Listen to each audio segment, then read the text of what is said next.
Þetta er verkefni 2 í Excel. Þetta er síða 1. Verkefnið er á 3 síðum í einu skjali. Fara hérna í ég er búin að setja haus og fót og miðja á síðu og svo framvegis. Þannig að ég ætla að fara hérna í lið númer 2 á síðu 1 og fjölmiðja fyrirsögnina yfir A1 til D1. Þá smelli ég hér, pendillinn er svona feitur kross og ég dreg yfir í D-dálkinn.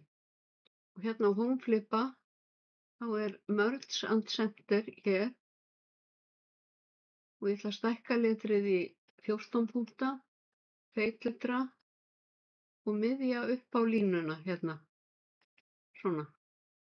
Og setja ramma í kring, hérna í border. Þið ráðið hvort þið hafið feitan ramma eða mjóan.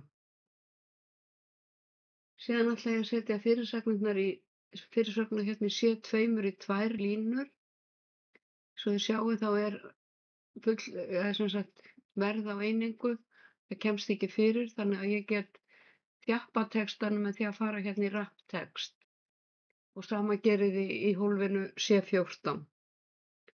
Þannig að ég ætla að vista snöggvast og síðan ætla ég að raða vörutegundunum í stafrófsröð. Þannig ég set hérna A2 til C7 í blokk og hér á Homeflippa er Sort and Filter, Custom Sort, það er hakað við My Data Has Headers, það er fyrirsagnarlína hér og ég vel hér að ég ætla að raða eftir vörutegundum frá A til Ö og OK. Og við þurfum að setja þetta allt í blokk til að magnið og verðið fylgi vörutegundinni. Og ég ætla að vista.